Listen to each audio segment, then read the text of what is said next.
Hey guys, it's Joel, and I wanted to share a resource. I have a exercise that I use pretty frequently for DID, or dissociative identity disorder.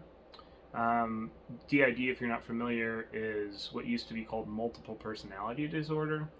It is a trauma diagnosis where usually it's associated with kind of pervasive and ongoing severe childhood trauma. It can be from a series of kind of adult experiences, but it's usually ongoing trauma from childhood. Uh, and it's a trauma diagnosis where there are at least two, but usually more, individual personality states or alters that are created as protective parts during a traumatic event.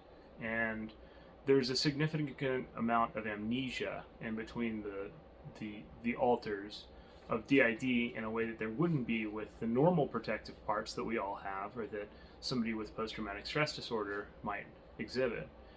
There's also a little bit more of a muddy cognition with DID, because it isn't an auditory hallucination like you would have in a psychotic disorder, but it is a thought disorder in that the inner monologue of thinking becomes multiple alters or personalities that disagree about what should be done, who you are, what's right, and that ongoing dialogue can kind of muddy and confuse cognition and make it hard to tell what the self is, what I am, kind of what my ego is. So take all of these with a grain of salt. This is an exercise I do a lot of the time. The idea of where the personalities are, what they are, sort of changes, which is the point of doing the exercise. So I hope that this is helpful, and I'm going to switch to the desk view so that you can see what I'm doing. Okay guys, I hope you can see okay with this setup that I have. I'm going to show you one of the exercises that I use a whole lot with DID to kind of map and understand the personalities, and for a clinician to start understanding what's going on in one of the client's experience. So my penmanship is pretty bad, so you'll have to listen to kind of what I'm saying. Ooh, wow, that's not straight. So start off in this kind of cross here, and what I do is I say that at the very top, this is the most idealized self. So it's the most ego-dystonic, perfect, idealized personalities. The idea of kind of what's good. And down here is the shadow, or the most ego-dystonic type personalities. Is this thing getting everything? I think it is. And so these are the things that further down on this end of the spectrum are things that kind of make me uncomfortable about myself. Kind of the demonic parts would be way far down, the very scary parts, the things that do things that I don't like. And then up here would be the things that are perfect, they're wonderful, they're what I think. I'm not that good, but they're the best. And so you kind of have this one axis here. And then on the other axis, you have the parts that are the most unconscious, or amnesed.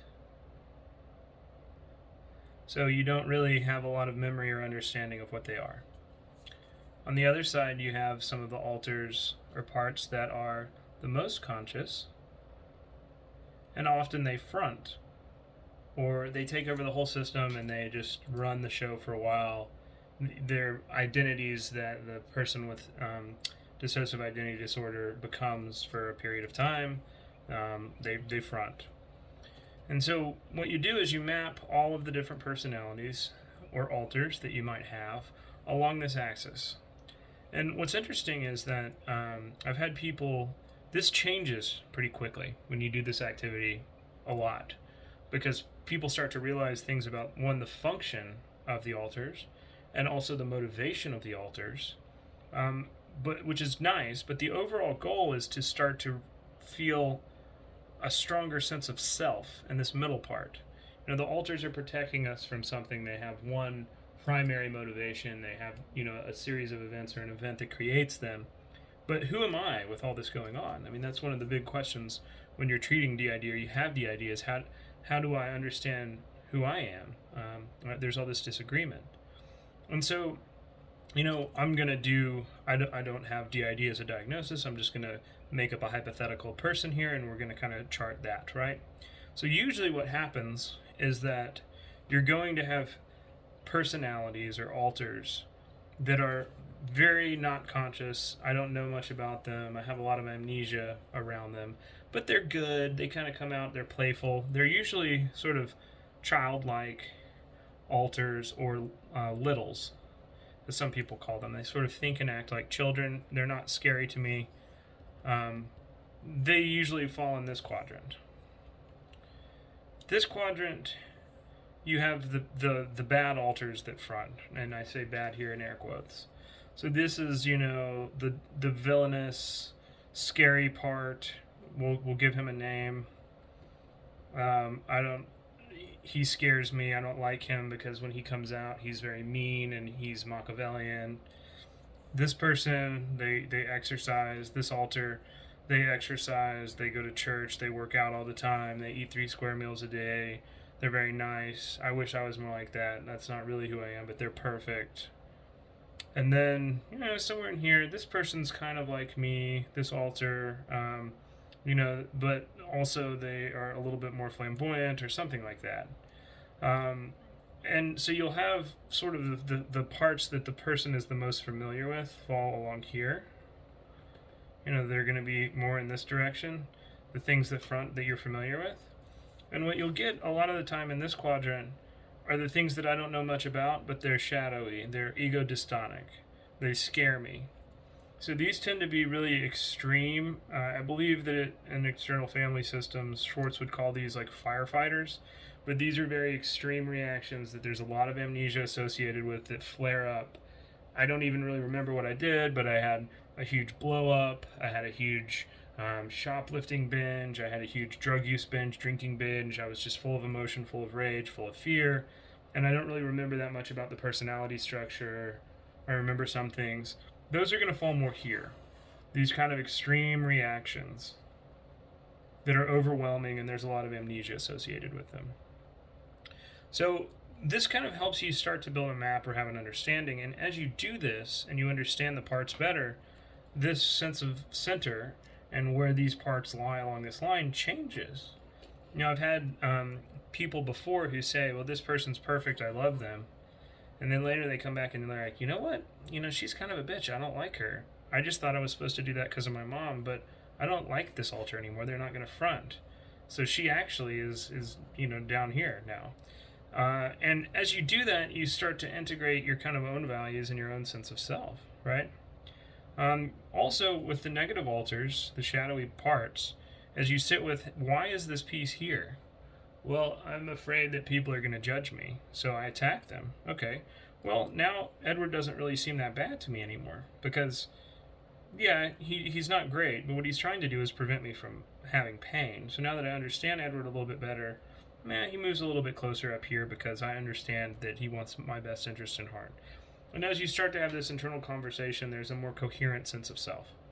There's a more gentle understanding of who I am and what these parts are. They're not as confusing, they're not as scary to me, and usually what you'll find is that there's less amnesia.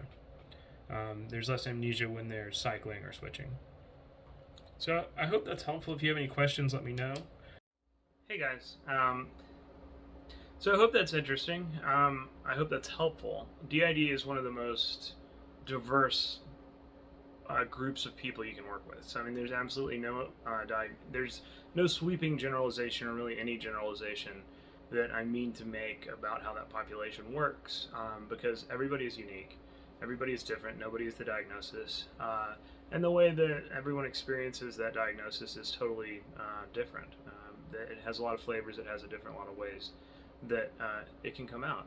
So I hope that I don't make any generalization about what it should be like or what you're like if you are somebody who has been diagnosed with DID. That's not what I mean. So I hope that's helpful. There's obviously a lot of places you can go from here.